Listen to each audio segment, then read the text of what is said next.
de las generalidades y la estadística descriptiva.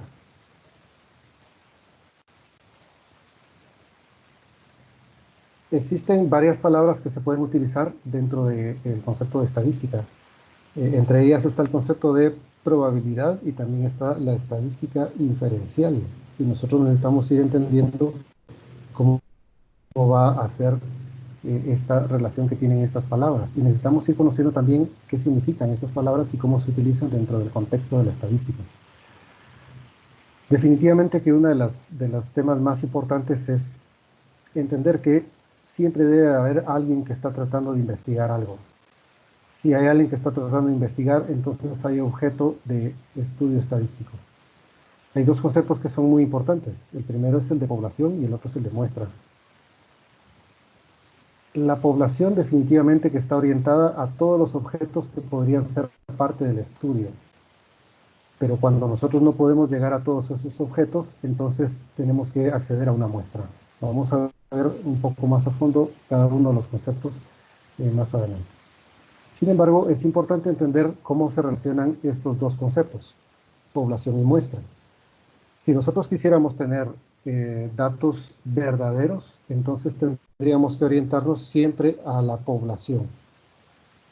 Pues porque si queremos hacer un estudio y ese estudio logra abarcar a todos los entes del estudio, en ese caso estaríamos hablando de toda la población, entonces tendríamos los valores verdaderos.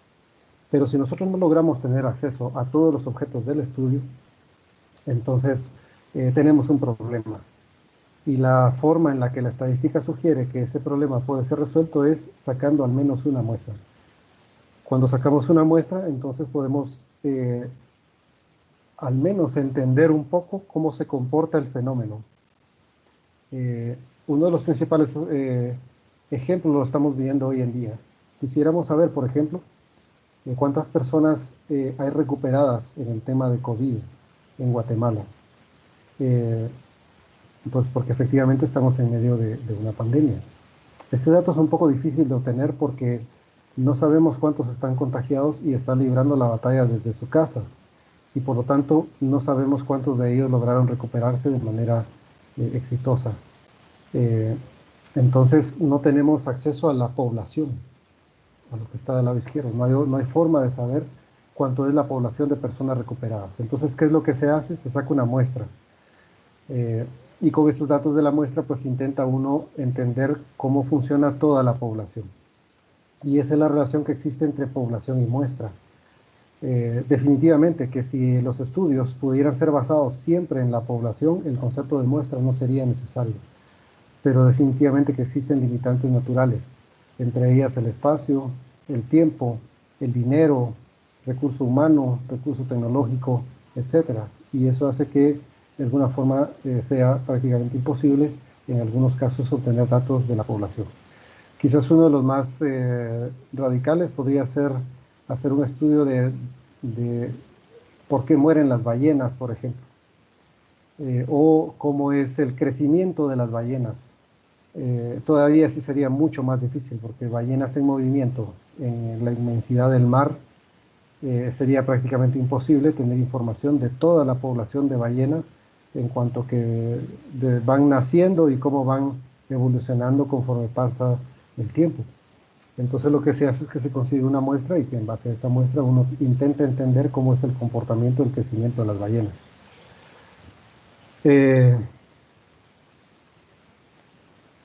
Pero ¿cómo se relacionan entonces la probabilidad y la estadística? Pues la estadística o la probabilidad, perdón, es la forma en la que se relaciona la población cuando yo paso e intento sacar una muestra.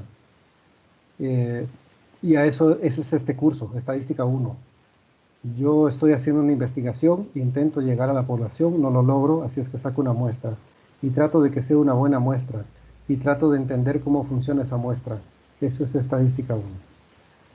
Pero después hay la siguiente parte, en donde yo agarro esa muestra y en base a los datos de esa muestra trato de hacer conclusiones en base a la población.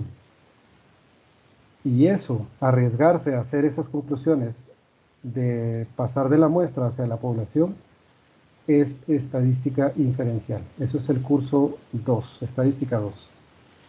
Entonces, esta gráfica es muy importante y seguramente la vamos a acceder cada vez que querramos entender un poco mejor cómo funciona la probabilidad y la estadística inferencial. Y entonces así podemos ir encontrando el momento en el que se van desenvolviendo, van desarrollando las distintas herramientas del curso y cómo estas herramientas van encajando en esta gráfica. Por lo tanto, esta gráfica es quizás la gráfica que le da el fundamento a todo el curso. Cuando alguien se pierda o no haya comprendido alguna parte de las herramientas que vamos a ir viendo durante el curso, puede regresar a esta gráfica y tratar de ubicar esa herramienta nueva aquí, para entender por qué es que la vimos, por qué es útil en estadística y cómo puede servir al resto del proceso de estadística. Muy bien.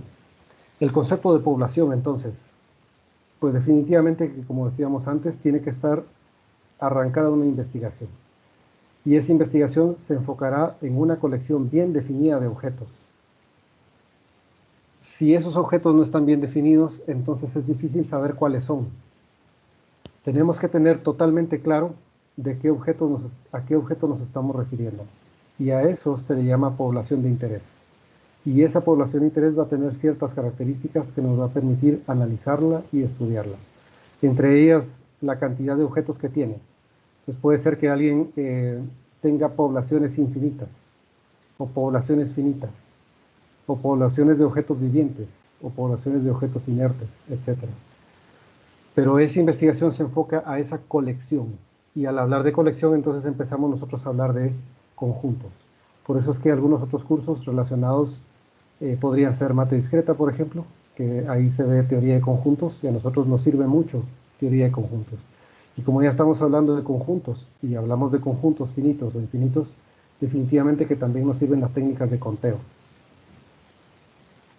Los cursos, digamos, o esos temas están relacionados.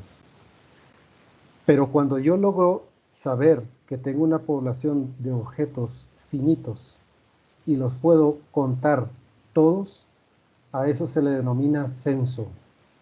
Por eso es que cuando un país quiere contar cuántas personas hay que son integrantes de ese país, que son ciudadanos, lo que hace es un censo.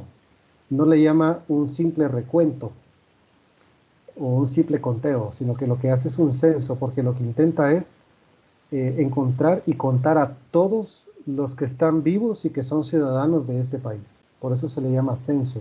Entonces, cuando nosotros tengamos una colección de objetos bien definida y esa colección sea finita, cuando querramos contarlos todos, estaremos hablando de un censo.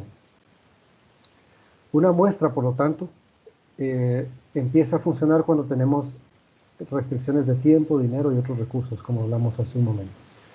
Y por lo tanto, ese censo es poco práctico o es infactible, no podemos realizarlo. Entonces, lo que hacemos es tratar de buscar una forma de encontrar un subconjunto de aquella población de objetos bien definida y que sea representativa, y a esto se le llama muestra. Se dice que es de manera prescrita, pues porque tienen que ser los mismos objetos, y nosotros tenemos que establecerla antes. Las características de la muestra tienen que ser definidas antes de sacarla, antes de ir a buscarla. Pero definitivamente que es una de las principales herramientas que se utilizan en estadística.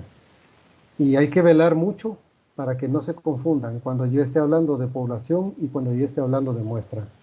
Sin embargo, en el curso de Estadística 1 siempre vamos a hablar de muestra, porque vamos a tratar de entender cómo se obtiene una buena muestra y cómo funciona esa muestra y cómo esa muestra nos dice algo del fenómeno que estamos estudiando. Cuando estemos en Estadística 2 vamos a hablar mucho de la población, pero por ahora nos vamos a centrar bastante más en la muestra. Y definitivamente que en ingeniería en sistemas uno de los principales conceptos es el concepto de dato. ¿Qué es un dato? Pues los ingenieros y los científicos constantemente están expuestos a recolección de hechos. Y esos hechos son los que se les denomina datos. Son sucesos, algo que pasó. Y eso que sucedió, ese suceso, ese hecho, en algún momento nosotros decidimos guardarlo para poder estudiarlo después. Es posible que ya estén sucediendo las cosas y que nosotros estemos registrando esos hechos. O es posible que los eventos vayan a ser a futuro y por lo tanto nosotros podemos planificar cómo vamos a guardar esos hechos. En la sociedad actual hemos visto cómo esta parte del resguardo de los hechos o datos ha incrementado. Y ahora se trata de guardar todo, todo. Y sobre todo con los dispositivos celulares. La gente sabe exactamente dónde estoy, qué estoy haciendo. Y ahora que le agregaron herramientas de mensajería que nos entregan las cosas en moto, ahora más todavía, porque nosotros usamos esas herramientas y la gente sabe exactamente dónde estamos y qué estamos comprando y a qué hora atendemos y cuándo nos llevan, etcétera. Esos son los hechos y se denominan datos, no se denomina información, ¿verdad? Lo hemos platicado quizás en otros cursos. Información es solo cuando ese hecho se convierte en algo relevante para nuestro estudio o para nuestro contexto. Si no, simplemente es un dato. Por ejemplo, ¿cuál es mi presión arterial en este momento, mi frecuencia cardíaca? Pues yo podría tomármela y apuntarle en un papel y simplemente es un hecho.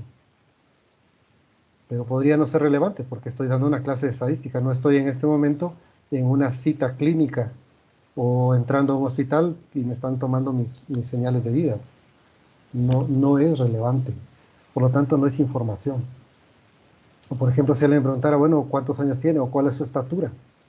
Pues para dar la clase eso es totalmente irrelevante, por lo tanto no es información.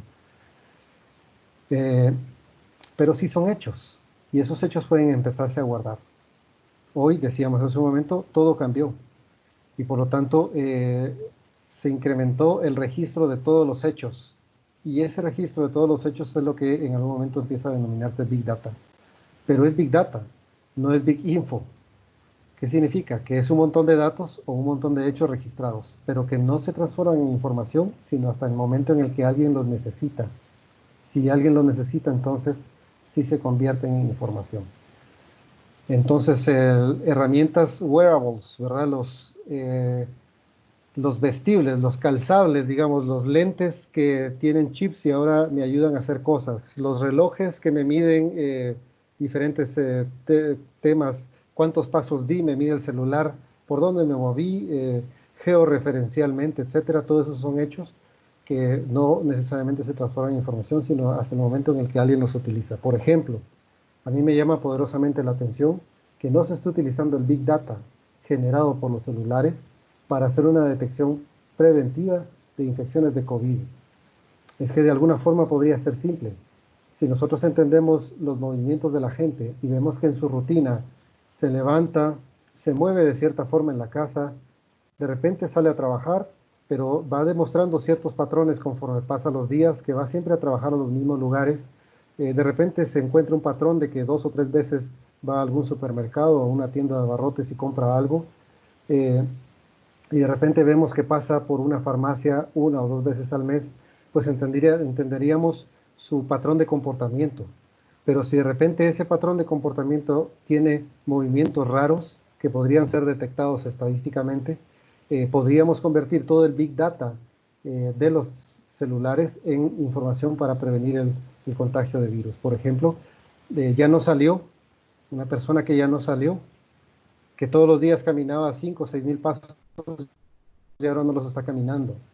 Y de repente incrementa la frecuencia de sus idas a la farmacia o sus entregas por estas herramientas de delivery son más fuertes porque vienen las farmacias a dejarme el producto.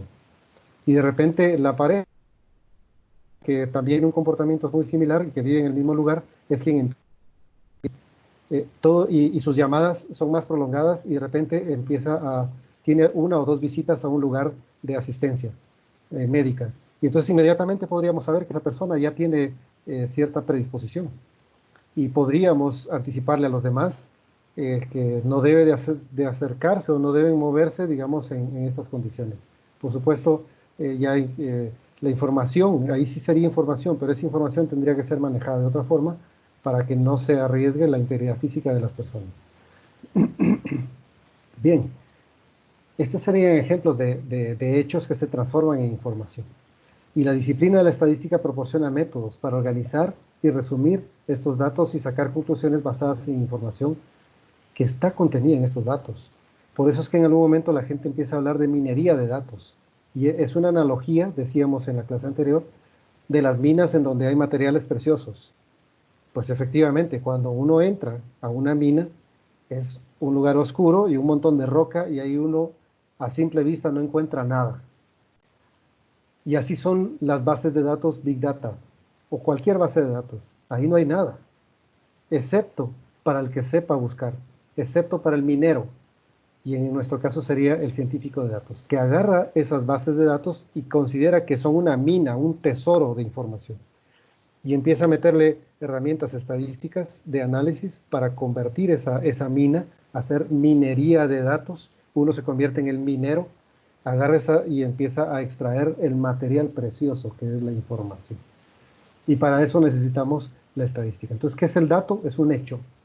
¿Y cómo va a funcionar la estadística? Pues va a extraer, utilizando métodos, y esos son los métodos que vamos a aprender, va a extraer esa riqueza de esos datos para que sean útiles a alguien.